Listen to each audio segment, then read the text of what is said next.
anmachen. Ich muss nämlich auch noch aus dem Discord raus. Vielen lieben Dank für die ganzen Menschen, die dabei gewesen sind. Das war sehr nett. Genau. Danke. Während du dich da umsteckst, können Ja. wir ja mal erzählen, was wir jetzt machen. Jetzt höre ich mich noch doppelt. So, wir haben jetzt Artist Talk and Play und haben 2 tolle Gäste dabei. Und zwar Bobbi Sand und Antony the Fold kommen beide bei uns jetzt in den Konferenzcall und dann werden wir mit den beiden auf Englisch sprechen, sie ein bisschen interviewen, was sie so machen und auch ein bisschen was spielen. Ja, genau. Also das wird jetzt so unser nächster Programmpunkt. Ich muss gerade mal gucken. Hast du noch was zu trinken, Manu? Ich frage dich nur einfach so, aus Gründen. Ich höre leider Nina nicht mehr. Oh nein, ich werde nicht mehr gehört. Alleine hier überbrücken. Voll sad. Weil eigentlich wollte ich jetzt fragen. Wir sind gleich soweit. Wir müssen jetzt natürlich direkt umschalten. Genau, wir müssen nämlich umschalten in den Zoom-Call. Sitze und etwas lost bin, schenkt sich Nina nochmal Wasser ein. Jetzt lost. Nee, wir wollen jetzt nicht die Regie überfordern. Nee. Also genau. Du hörst mich wieder, ich höre dich auch. Sehr gut. Und soweit ich weiß, machen wir das auf Englisch? Yes, genau. Wir machen das auf Englisch. Right, there we go. So this is going to be an international thing now. Yeah, and I will have to get used to this. We can do this together. Unlimited. Okay, don't, Nina, don't. Are you ready, Nina? Yeah, I am ready, but the others are still trying to reach the Zoom guys. So we can actually practice a little our English. And I think I even have a few games installed on my computer, and we might even get to see gameplay, right? Yes. Yeah. So that's going to be an interesting thing, and I really hope that you can stay with us during this time. If your English is not the yellow from the egg, no worries. We will try and be slowly with our English. I think that's the right. And please join the chat on our YouTube channel and ask questions for Bobbi and Antony. So Exactly. if you have any questions, we will try to get a look into the chat from now and then and carry your questions over. All right. So we're still waiting for organized. the unmuting. Yeah. It's more trying to fit the window into the right direction as far as I can see. So maybe you can start opening the game. Should I? Yeah. I'll try. Wait, this is. I'll see what happens. People are already reacting. A game by Shard and Default. I can't listen to it because I have to get like this up on my ears again. The Imagined Leviathan. Is that the right way to say it? Leviathan? Leviathan? That's how you would say it in English, in German. Okay, you're freezing to death. The audience can't see the game right now. But I think we can hear Antony. Yeah. Can we already? I can. Do I have to get into this, or where do I go, guys? Leviathan isn't actually a visual novel. That's like one of the few other games that we've made. Oh, I can hear you. That's so nice. Hi. The audience can't see you yet, so okay. we're still working on that. Yeah, we're still working on that. We're still working on fitting you into the frame the right way. So, but we can start with talking to you. Exactly. Maybe you can introduce yourself to our watchers and listeners and. But just give them a moment, because it's nicer if you can actually see them. And I just got a thumbs up. So maybe there's, oh yes, I did get a thumbs up. So there they are. There we are. Hello, welcome. So glad you could make it and are here. That's very nice. And just as Manu said, you can go ahead and introduce yourselves. Bobbi, would you like to go first? Yeah, Bobbi, would you like to go first? All right. Yeah. Hi. Can you all hear me? Yeah. Yeah. Cool. I'm Bobbi from Sweden. I make games and been doing that for a long time. But the last few years, I've been working on story-based games and choice-based games in the visual novel format. So the game we released in 2019 is called Knife Sisters, and it's about like exploring gender, relationships, sexuality, and stuff like that. Mhm. Ooh, Yeah, that's an the exciting short. topic. Yeah. Very Let's exciting. see. And Antony now, second try. Second Hello. try. Go ahead. I'm Antony. I'm a writer, designer, sort of programmer these days. Been making narrative games for a couple of years, and primarily visual novels at the moment.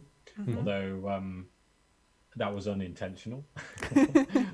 we kind of just started out making the simplest games we could and ended up there. I see. So our kind of whole big thing with Far Few Giants at the moment is that we're releasing a new game every month. So each game is very, very short. Most of them are free. 3 out of 4 so far have been visual novels. Every month. Yeah. Okay. Oh, okay. That's ambitious. Okay. Yeah, yeah.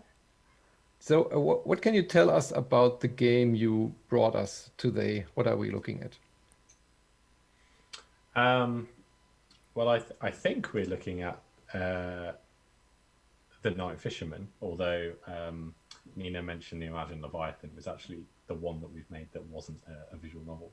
But the one that we're kind of best known for is The Night Fisherman, which is a short kind of 5 to 10 minute retelling of the opening scene from Inglourious Bastards, basically. And like that. but set in the English Channel, and instead of Jews under the floorboards, it's in the back of the boat. It struck a nerve because like all our games are very political, very all philosophical, but mostly political. And it was explicitly anti-racist and anti-xenophobic, and was made in direct response to rising nationalism in England in particular. Yeah. That has made it uncomfortable to live there, even for someone that looks like me. Yeah. Sure. Okay. Bobbi, can you tell us a little bit about the games you make? Yeah, the game. Yeah, they are all about like exploring identity and choices. I think Knife Sisters is the latest release we did, and that was very much about sexuality and relationships. You play a character that has quite of a hard time getting themselves out, making others understand them, but they still want to explore things. So the player has kind of a lot of freedom, as much you can have in a visual novel, but to explore different ways of interacting with others, both sexually and not. Yeah. Yeah. I have a feeling that the genre of visual novels is like the what do you call it? Like the best way to tell stories at the moment in game development. Would you agree? I chose that format because I had such a long story that I wanted to tell, and I really wanted to get the depth of it in there. And I was thinking how to do that, and I found that a visual novel was the best way. Yeah, it is also a very intuitive and immersive way to bring people to a topic that they probably wouldn't touch otherwise. And it is also a very personal and unique way to get to know topics that you might otherwise not challenge yourself with. So I really like that choice. And I remember while walking through a maze space that I just saw a trailer of Knife Sisters, and I haven't played it yet, to be frank. I haven't played it yet, but I'm intrigued, I have to say so far. And sorry to Anthony about having the Leviathan game here and not the other one, because it was just thrown at me, and I'm not sure if we can just get a look at the games yet, but I'm sure there's also another question Manu has prepared. Yeah, of course. Yeah. I want to know, because your main focus is telling stories, right? Why did you decide to make games in the first place instead of, for example, writing books, novels, or making movies or stuff? What was your decision to make games or interactive media? To both of you. Yeah. Personally, I just love games. Who doesn't? It's very simple. Like, I don't think that most stories are particularly any better fitted to one medium rather than another. One thing that excites me about games is that I'm very enthusiastic about theme in writing, and I love media that challenges me and forces me to explore a new topic I hadn't thought about before, or that presents new viewpoints. And games are really good at getting you to engage, or can be really good at getting you to engage with new viewpoints.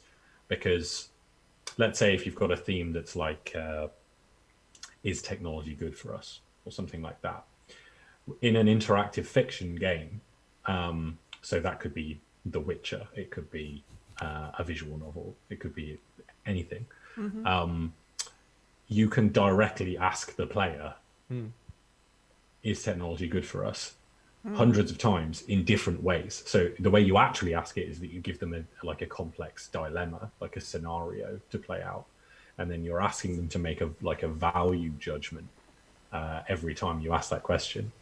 To kind of, I see it as like a test for yourself, where as you would get to the end of a game, you would naturally have been confronted with arguments for and against the theme that you would find yourself agreeing with or find yourself disagreeing with. And I think games can be kind of a journey of self-discovery in that way, at their best. If we're being honest, most games don't do that. And a lot of games have completely different goals, which is fine. But yeah, forcing people to not just be shown that, for example, xenophobia and racism are bad, but actually make choices based on their assessment of situations that reinforce for them that they have decided racism and xenophobia are bad. Just seems more powerful to me. And then the big second thing is just I just like making games. As a writer, it's a much more stable 9 to 5 than writing film or TV. Yeah, that's true. That's true. Bobbi? Yeah, I do write books as well, and I think it's very different to write for books and games. And what makes me want to make games is sort of the same thing that Antony said, that the player has to make choices and actually be active in those choices. But it's also the possibility to make different stories in one. So if you have a book, the main character can't do different things, but in a game they can. And it's the player that chooses what they are going to do. And I think for some stories that works really well, especially if you want to make the player invest something in both the choices and the characters they meet, and also make choices towards those characters. I think that you doing that in game form is much more effective than using another medium. But I like books as well a lot.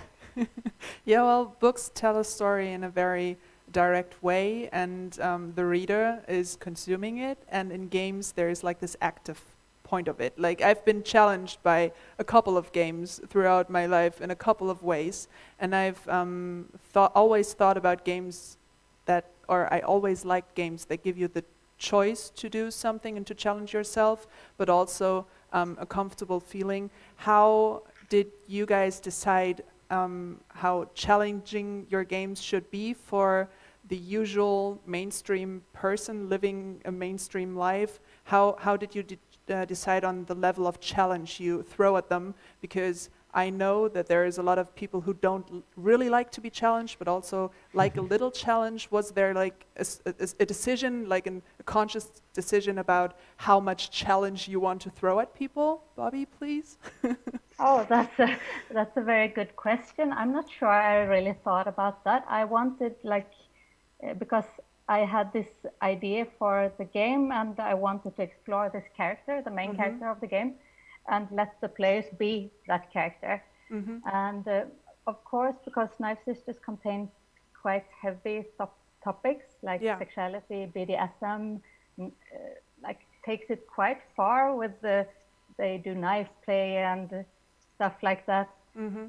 But still, I wanted it to be very teenage-y and not be very challenging at all in some ways. Hard to describe that decision because I really wanted the feel of a high school drama, but still I wanted to bring in those topics into it. Yeah, Should we take a look at the game right now? Sorry. So we can take a look at the game and you keep talking and yes, I'll try and open it. I'm not sure if we can just switch me towards the game. Jen is just looking at me like, huh? Okay, switch. So Antony, same question to you.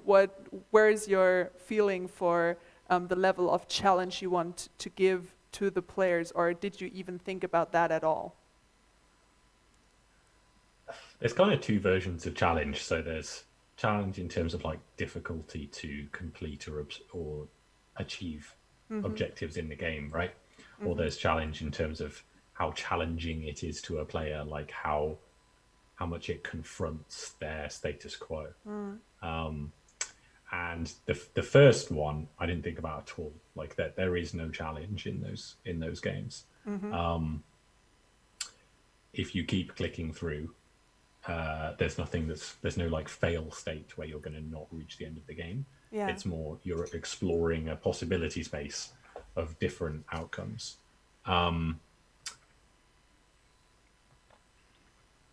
And that, I never really considered not doing that. I like that kind of thinking. I never considered people not to be challenged while playing my games. I think that's a very free interpretation. But the other form of challenging is something that we think about a lot, and basically try and be as challenging as possible.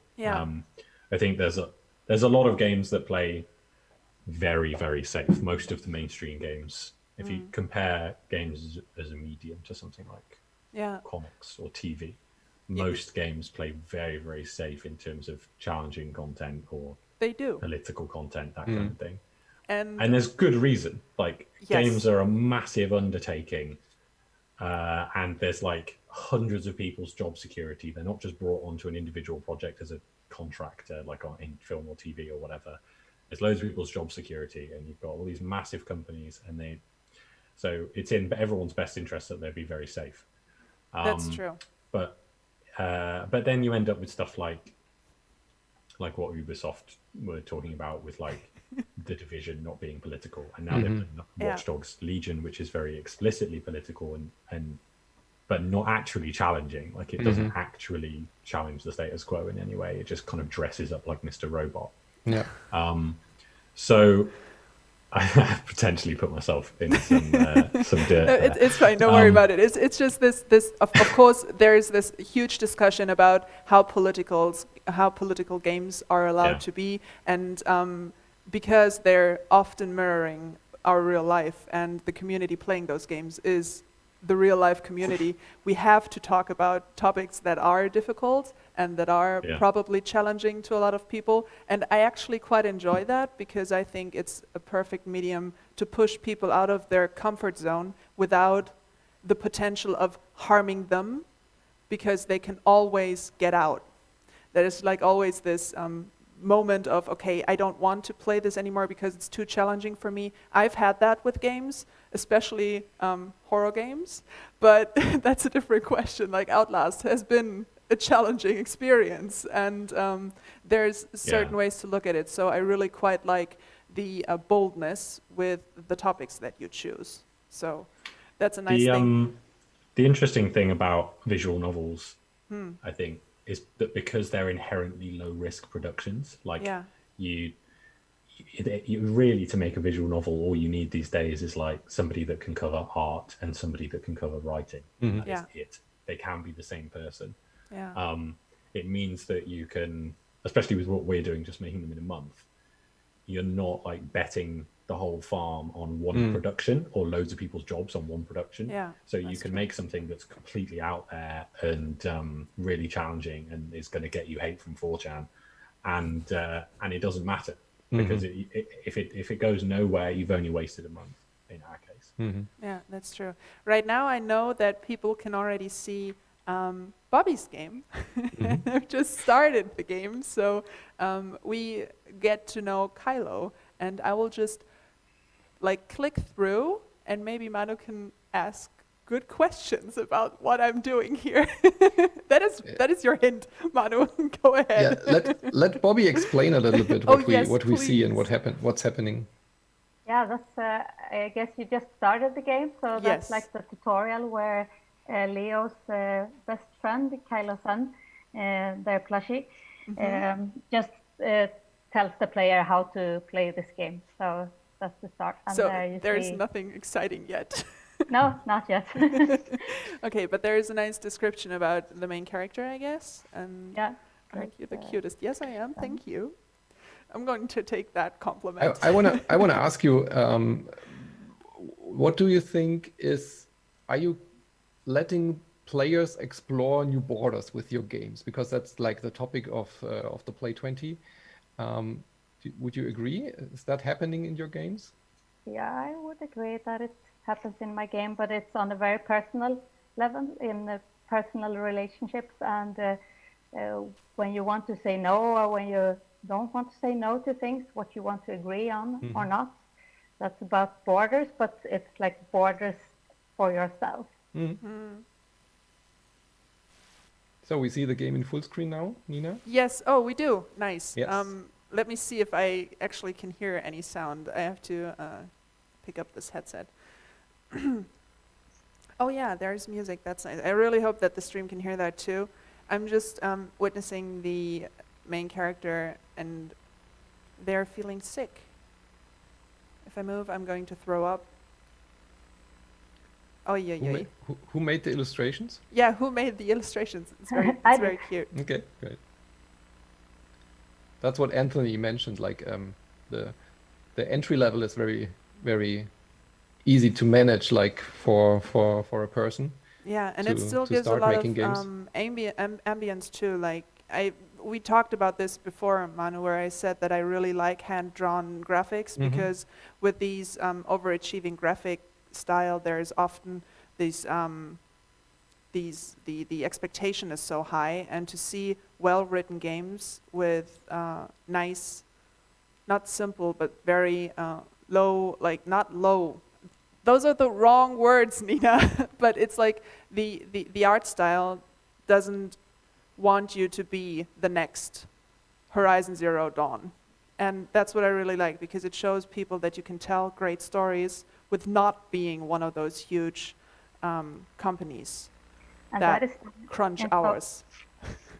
That is done in so many other like formats, like in manga, you can, or other graphic novels.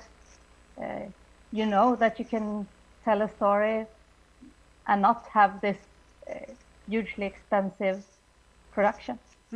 Yeah. And that can be done with games as well. Yeah. Is there like a dialogue system, or can you, Yeah, there is. So that was just the intro, and you won't make any choices in the intro, but then you have like a dialogue system where the choices you make, they can, you don't have to make any choices. It's up to you. And the choices can disappear if you don't, if you're not choosing anything. So that's like the idea that you're always in charge of what choices you make. This is already drawing me in.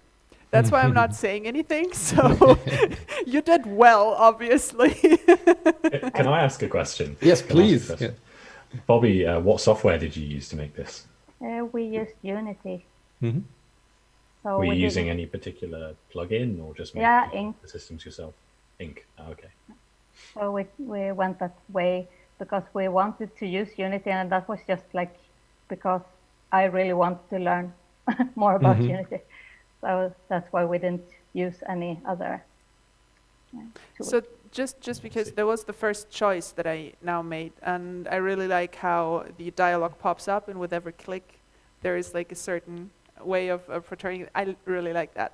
Looking at the time, I really want to show the other game too and give Antony's game a chance. So I would like to play further, but we're going to have a look at... Did I say the word right? Leviathan? Wait. You did, yeah, you did. Yes! Sorry. I'm going to warn you again. This game is not a visual novel. Okay, Yeah, so but it tell us, does what have is it narrative about? elements. the imagined Leviathan. So this game, it's technically we say it's a survival horror, but it's really like a poetry survival game. So you have like a basic way to make fire. We wanted to play with horror by having it in this like white expanse and inverting what you normally see in horror games, where everything is very, very dark and oppressive. We wanted to hide things in the light rather than hide them in the dark. So that's why you've got this entirely like hard kind of monochrome world. And hopefully we'll see it as Nina progresses. What? Do I Depends how have to good our progress? tutorial Do is, I 'cause actually have to may perform already be now? Ugh. But we had this interesting system where basically one of the components that you need for fire is life, which is like writing. It's a story. And every time you make a fire, you have to consume one of those, and you can't then carry that with you. That's lost forever. But when you're stood by a fire, if you have more life, you can listen to it, and then the words appear on the trees around you in physical space, and interact with like entities that are in the world. So there's like horror entities that move around just out of view in the whiteness. So it's trying to spook you. Okay. Yeah, I mean it starts off just focusing on the survival, but then once you get past this intro area. Yeah, once you get past making a fire, like I can actually make fire in real life, so this is So confusing. If I walk you through it, because Yes. it's difficult to talk and do the tutorial at the same time. You just pick up a stick. Okay, I'm just going to lay down this and pick up the stick. Right, look at another stick. Look at another and more. Okay, and just pick it up. Press. No, just press E. Just do E. Oh, there you go. Wow, Nina. That reading, wasn't so hard. There you go. Reading helps. Reading Exploring really waters helps. with Nina. This is So you it's- just need to add another stick and the kindling to it. So you pick that kindling up and yeah, because I got kindling already. Nice. there you go. And then now it requires you to burn some life. So if you look around the area, Oh, wait, there is like okay. that's just a little icon to tell you that that's what you need. There's a limit to thinking. Sacrifice life for the fire. Oy, If you go oy, over by oy. this boat, there's more there, just on your right, Like on the floor. right there on the floor. on the floor. The floor. Wait, there. No, that's empty. There was There is a there's lag, more by writing. the On way. the right there. On the right of your screen. No. Oh, right there, down there. I can't. So, There you go. Nina go. is trying a little bit more. I'm We have trying only hard, like 2 minutes. you We only have guys. like 2 minutes left. I want to Oh. use the time to say thank you to Bobbi and thank you to Antony. And we can find more of, or you can find more of Bobbi on her website, right? On their Or, website, yeah. their website, sorry. And I made a fire. I just wanted to tell you that. Can you tell? I just Excellent. wanted to tell you that I've It's- made fire, and I yeah. think that's a very nice way to. You- If you give it the next story, just it's like one click. If you just click on it again Yeah. and then give it that other one, it'll play audio.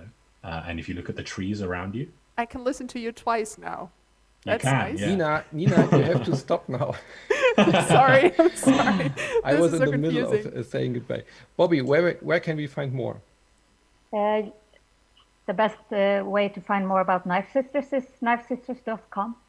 So, and I also have a website called transcenders.eu. So, You can find the links and everything on our homepage Yes. and on in the chat. And thank you for being here. And Antony, Yeah. where can we find more from your games? If you just search for Far Few Giants online, you'll get there's our website, there's our itch page, and also we're running a Kickstarter at the moment for our series of graphic novels called The Sacrifices, which are political, kind of hard-hitting UK stories. So just search The Sacrifices on Kickstarter. And I love your domain, default.games. That's like the best URL I ever saw. Yeah, it has a nice Thank ring you. to it. Yeah. Thank you so much for being with us and being patient with our English and stuff like that. So thank you so much for being with us, answering all our questions. And I really enjoyed those quick look into your games. I'm probably going to take those to my pile of shame and play them on my stream. Yeah. So And have a very yeah. nice night. And sorry about that, we have to switch back to German. Hier we geht's do. jetzt gleich weiter mit der Play Couch. Also bleibt dran, ihr könnt auch direkt Genau. rüber switchen. Auf der Play Couch geht's jetzt direkt los, genau in dieser Sekunde mit Christian Schiffer und seinen Gästen Robin Baumgarten, Stefan Köhler, Susanne Schuster und sehr viel Spaß dabei. Viel Wir sehen uns Spaß. später wieder. Ciao, ciao.